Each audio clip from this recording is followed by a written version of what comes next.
પોલીસે બાતમીના આધારે બે આરોપી મિતેશ શ્રીમાળી અને હર્ષદ કોષ્ટીની ધરપકડ કરી છે। તેની પાસેથી ascent car, mobile sim card અને કોબ્રા કંપનીનો સ્પ્રે મળી કુલ 4,42,000નો મુદ્દેમાલ કબજે કરવામાં આવ્યો છે।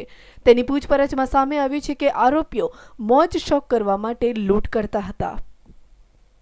પેટ્રોલિંગમાં હતા તો એક એસેન્ટ કાર નંબર પ્લેટ વગરની બ્લેક કાચવાળી કે એની અંદરથી બે ઈસમો મિતેશ ઉર્ફે મોન્ટુ શ્રીમાળી અને તેનો એક સાગરીત છે હર્ષદ કોષ્ટી નામના બે ઈસમોને પકડી અને પૂછપરછ કરતા તેઓએ આણંદની અંદર 16 જાન્યુઆરી 2014ના રોજ એક આંગડિયા પેઢીમાં તેમનો જે સાગરીત છે મિતેશ દેસાઈ કે જે હિંમતનગરનો રહેવાસી છે તેમને સાથે મળી અને 32 લાખ રૂપિયાના આંગડિયાની લૂંટ કરેલી હોવાની જણાવે છે।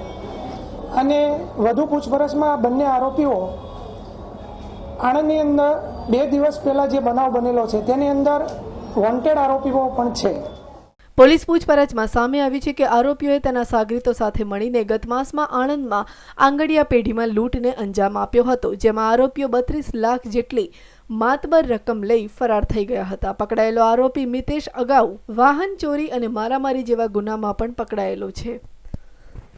આરોપીઓ મોજ શોખ પૂરા કરવા માટે ગુનાને અંજામ આપતા હતા। આરોપીઓની ગેંગમાં મહિલા પણ છે। ગુનાને અંજામ આપ્યા બાદ મહિલાને સાથે રાખી ફરાર થતા હતા, જેથી પોલીસને તેમના પર શંકા ના જાય। પ્રાથમિક પૂછપરછમાં એવું જાણવા મળેલ છે કે બંને આરોપી વેલસેટ ફેમિલીના છે।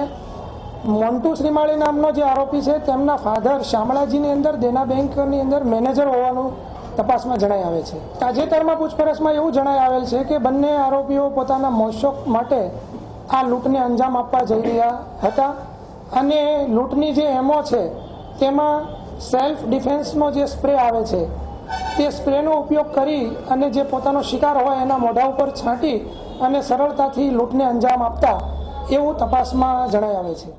હાલ આરોપીને સરદારનગર પોલીસે સોંપવા તજવીજ હાથ ધરી છે। તેને રિમાન્ડ મેળવવા તેના અન્ય સાગરીતોને પકડવા પોલીસે ચક્રો ગતિમાન કર્યા છે।